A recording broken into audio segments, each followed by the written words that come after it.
हर हर महादेव, जय भोलेनाथ। नमस्कार, मैं साधना पांडे मार्गदर्शन पे आपका स्वागत करती हूँ। दोस्तों, आज मैं बात करने वाली हूँ 25 जुलाई सावन के प्रदोष के बारे में। सावन का प्रथम प्रदोष 25 जुलाई को पड़ रहा है। तो 25 जुलाई को आपको भोलेनाथ की पूजा कैसे करनी है और क्या चीज़ें आज शिवलिंग पर अवश्य अर्पित करना है। आप किसी भी कामना पूर्ति के लिए यदि 5 में से ये 3 चीज़ें अर्पित कर देते हैं तो समझिए निश्चित रूप से आपके सभी काम जादू रूप से बनने लगते हैं। कारण मैं बताती हूँ दोस्तों। तो कारण आज ऐसा है कि सावन जानते हैं आप, पूरे महीने देवाधिदेव महादेव की पूजा आराधना के लिए बहुत विशेष दिन होता है। उसमें भी सावन और अधिक महत्वपूर्ण सोमवार और अधिक महत्वपूर्ण होता है। उसी के साथ जब सोमवार को प्रदोष तिथि आ गई तो फिर तीन शुभ संयोग आज के दिन पड़ गए।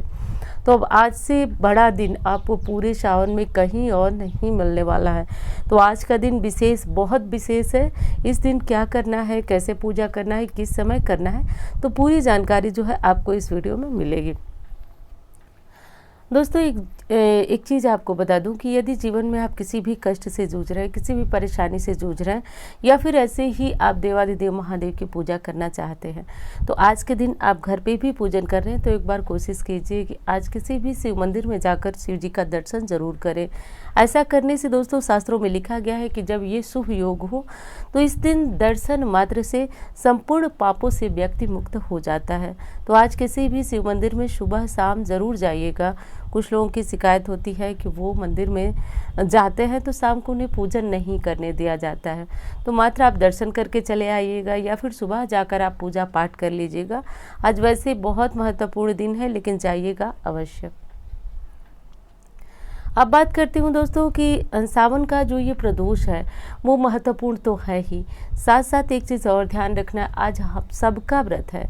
क्योंकि देखिए सावन का प्रदोष सावन का सोमवार हर कोई रखता है, हर शिव भक्त रहता है। प्रदोष भी कुछ न कुछ भक्त रखते ही हैं। तो व्रत रखते हैं तो बहुत अच्छी बात है। नहीं व्रत रख पाते हैं किसी भी कारण से, तो भी आप किसी शिव मंदिर में जाकर ये उपाय कर लीजिएगा। उससे भी महत्वपूर्ण दोस्तों, मैं एक चीज़ आप जानते हैं, एक वीडियो मैंने इससे पूर्व दिया है जिसमें मैंने कुछ चीज़ों को बताया है समर्पित करने के लिए। वो परीक्षित प्रयोग है, वो ज़रूर कर लीजिएगा। वीडियो के नीचे मैं डिस्क्रिप्शन में उस वीडियो की लिंक दे दूँगी। वैसे तो मैं ये चीज़ें कहती नहीं हूँ कि आप ये वीडियो देखिए, वो वीडियो देखिए, लेकिन मैं आज कह रही हूँ आप उस वीडियो को देख लीजिएगा, आपको बहुत ज़्यादा उससे लाभ होगा। चढ़ा दीजिएगा कोई ना कोई, कम से कम 3 चीज़ें। दोस्तों, प्रदोष के दिन आपको व्रत रखना है। व्रत रखने के साथ साथ आपको भोलेनाथ का संपूर्ण पूरे दिन जो है नाम लेना चाहिए। देखिए शिव पुराण में लिखा गया है कि मनुष्य जो है पापों से मुक्त होता है, हर प्रकार को सुखों की प्राप्ति होती है यदि वो भगवान का नाम स्मरण करता चलता है। आज के दिन किसी भी स्थिति में बिल्वपत्र मत तोड़िएगा, लेकिन चढ़ाइएगा अवश्य। अन्य दिनों में भी बेलपत्र का बहुत ज़्यादा महत्व है, लेकिन जब ये प्रदोष तिथि पड़ रही है, 7 सोमवार और उसके साथ भी सावन, तो आज के दिन बेलपत्र चढ़ाना बहुत ज़्यादा ज़रूरी है। तो आज के दिन कम से कम 5, 7, 11, 21 जितने बेलपत्र मिल जाए, एक एक, हाँ कुछ लोग बोल रहे थे कि मंदिर में बहुत भीड़ होती है तो एक एक पत्ते कैसे चढ़ाएं। तो देखिए मंदिर में भीड़ होती है, ये बात सही है। तो मंदिर में ना चढ़ा सके तो आप एक साथ ही इन पत्तों को लेकर चढ़ा दीजिए, क्योंकि जैसी परिस्थिति रहती है उसी अनुसार हमें कार्य करना चाहिए। बात सही है कि मंदिर में बहुत ज़्यादा भीड़ रहती है, एक एक सामग्री हम चढ़ाने लगे तो बहुत दिक्कत होगी। तो ऐसे में एक साथ चढ़ा दीजिएगा। यदि आप सुबह सवेरे उठ करके मंदिर जाते हैं तो चाहे कोई भी मंदिर हो, थोड़ा सा भीड़ हल्की होती है, ऐसे में आपकी पूजा बहुत आसानी से हो जाती है। तो कोशिश कीजिएगा कि जितनी ज़्यादा सुबह उठ करके संपूर्ण तैयारियां करके आप मंदिर पहुंच जाएं और पूजन कर लें। घर पे आज मिट्टी का शिवलिंग बनाकर पूजन करने का अपना अलग ही महत्व है।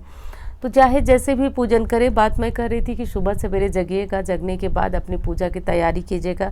सर्वप्रथम घर पे पूजन कीजिएगा, जिस विधि से पूजन करना, उसके बाद मंदिर में जाकर पूजन करना होगा। दोस्तों, विशेष पूजन तो प्रदोष के दिन होता है, प्रदोष काल में होता है। तो प्रदोष काल जो है आज के दिन कब से है तो ये भी जान लीजिए दोस्तों। तो आज जो है प्रदोष काल 6:30, यानी कि जो पूजा होगी प्रदोष काल की वो 6:30 बजे से लगभग 8:30 बजे तक जो है, 8:35 तक पूजा का मुहूर्त है। तो इस काल में आप प्रदोष काल की पूजा कर लीजिएगा। और जैसा कि आप जानते हैं कि इस बार जो है वो त्रयोदशी तिथि 25 जुलाई को है। तो त्रयोदशी तिथि और सावन का समय, ये सारी जानकारियां तो मैंने दे दी कि कब आपको पूजा करना है। अब चलिए विशेष बात की तरफ घूम लेते हैं कि हमें कौन सा उपाय करना है। तो देखिए आज के दिन मैं आपके लिए बस यही कहना चाहूँगी कि आप आज 5 काम ज़रूर कीजिएगा। कौन से 5 काम? तो देखिए सर्वप्रथम जो है, आप सोम प्रदोष है तो आज चंद्रमा मजबूत होता है। तो चंद्रमा को मजबूत करने के लिए आपको आज के दिन शिवलिंग पर कम से कम 1.25 लीटर दूध, गाय का दूध यदि आप चढ़ाते हैं तो आप हर तरह की बीमारी मुसीबत से बहुत शीघ्र मुक्ति पा लेते हैं। या फिर कोई आपकी मनोकामना है जो कि अधूरी है और उससे आप जो है निवृत्त होना चाहते हैं, बहुत दिनों से आप पूजा भी कर रहे हैं, मैं ऐसा नहीं कर रही हूँ कि आप पूजा नहीं कर रहे हैं, बहुत दिनों से आप देवाधिदेव महादेव को मना रहे हैं, तो किसी बड़े पात्र में 1.25 लीटर दूध ले लीजिए गाय का। बस शाम के समय दोस्तों ले जा करके और शिवलिंग पे चढ़ा दीजिए। विश्वास मानिए, देखते ही देखते जादुई रूप से आप उस काम की तरफ अग्रसर होने लगते हैं, वो काम आपका पूर्ण होने लगता है। तो तिथि और महत्व तो मैंने बताया दोस्तों, ये काम इसलिए पूर्ण होता है क्योंकि महादेव की कृपा आज हर शिवलिंग में, घर का छोटा सा शिवलिंग होगा उसमें भी और मंदिर का बड़ा शिवलिंग होगा उसमें भी, प्रदोष काल में आज महादेव का वास हर शिवलिंग में होता है। और इस समय यदि हम ये उपाय कर लेते हैं तो बहुत शीघ्र मनोकामनाओं की पूर्ति होती है। पहले उपाय तो मैंने आपको बता दिया, उस उपाय में ध्यान ये रखना है कि यदि आप संतान प्राप्ति के लिए ये उपाय कर रहे हैं या फिर आप जो है कि शीघ्र विवाह के लिए, मनचाहे विवाह के लिए उपाय कर रहे हैं, तो जो दूध है उसमें थोड़ा सा केसर डाल करके और हर हर महादेव, जय भोलेनाथ, बम बम भोले बोलते हुए शिवलिंग पर चढ़ा दीजिएगा। और हाँ, इंस्टा पे, फेसबुक पे मुझे फॉलो कर लीजिएगा, मेरा नंबर है जिस पर किसी भी प्रकार की ज्योतिषीय सलाह लेना, कुंडली वगैरह विश्लेषण कराना करा सकते हैं। तो ये करके 1.25 लीटर दूध जो है चढ़ाने के बाद आपको एक काम और करना है दोस्तों। आज शिवलिंग पर एक मुट्ठी जो है आपको चावल, बिना टूटे हुए एक मुट्ठी चावल और एक अंजलि, अंजलि मतलब आप समझ रहे हैं, दोनों हाथों को जोड़ने के बाद दोनों हाथों में सफ़ेद पुष्प, भले ही वो पुष्प आंकड़े का हो और कोई भी सफ़ेद फूल जो देवादिदेव महादेव को चढ़ता है वो ले लीजिएगा। लेकर के, लेकिन केतकी का फूल थोड़ा ध्यान दीजिएगा, वो नहीं चढ़ाया जाता है। तो लेकर के एक मुट्ठी चावल और अंजलि भर फूल, इस तरह से करके देवादिदेव महादेव को आज मंत्र पुष्पांजलि दी जाती है। तो मंत्र पुष्पांजलि का मतलब ये होता है कि हम आंखें बंद करेंगे, महादेव का ध्यान करेंगे। ये काम आप मंदिर में कर सकते हैं, लेकिन ध्यान रहे कि ये जो प्रक्रिया होगी थोड़ा जल्दी होगी, क्योंकि आज सुबह और शाम बहुत ज़्यादा भीड़ होगी मंदिर में। बस आंखें बंद करके 2 मिनट, 1 मिनट, 1 सेकेंड, जैसा समय हो, जैसी मंदिर की स्थिति हो, भीड़ भाड़ की देख लीजिएगा, करके महादेव के ऊपर वो मंत्र बोलते हुए, वो पुष्पांजलि अर्पित करते हुए ये कल्पना किया जाता है कि महादेव कैलाश पर्वत पे विराजमान है, मैं उनके चरणों में ये पुष्प समर्पित करता हूँ या करती हूँ। दोस्तों यकीन मानिए, मैं तो कई बार ये उपाय बता चुकी हूँ। महादेव की कृपा से ये उपाय जो है भक्त के मन की तकलीफ तो तुरंत दूर कर देता है।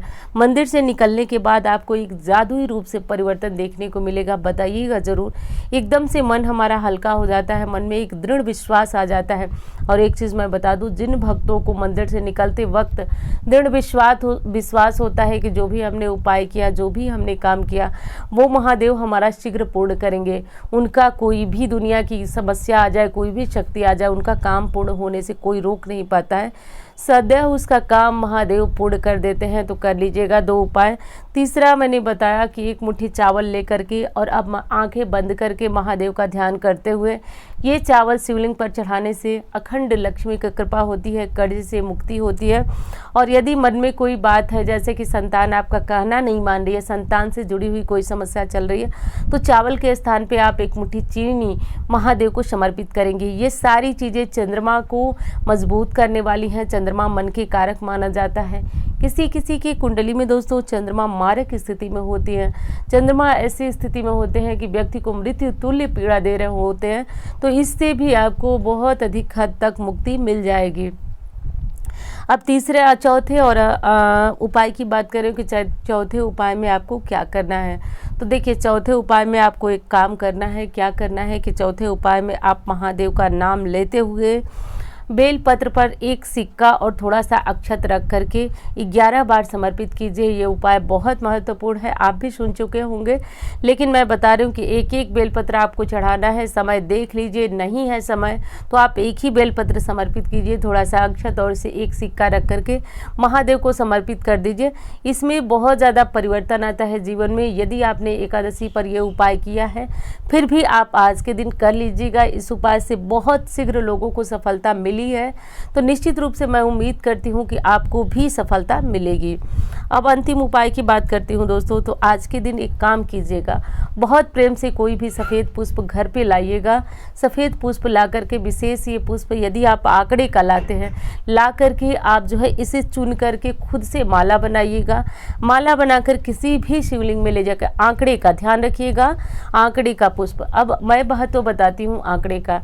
तंत्र शास्त्र में माना गया है कि आंकड़ा ऐसी महत्वपूर्ण चीज़ है कि यदि इसकी जड़ ला करके रखा जाए तो निश्चित रूप से लक्ष्मी का स्थायी वास होता है, लेकिन आज के दिन नहीं, विशेष परिस्थितियों में विशेष तरीके से। तो ये आंकड़ा देवाधिदेव महादेव को बहुत ज़्यादा प्रिय है।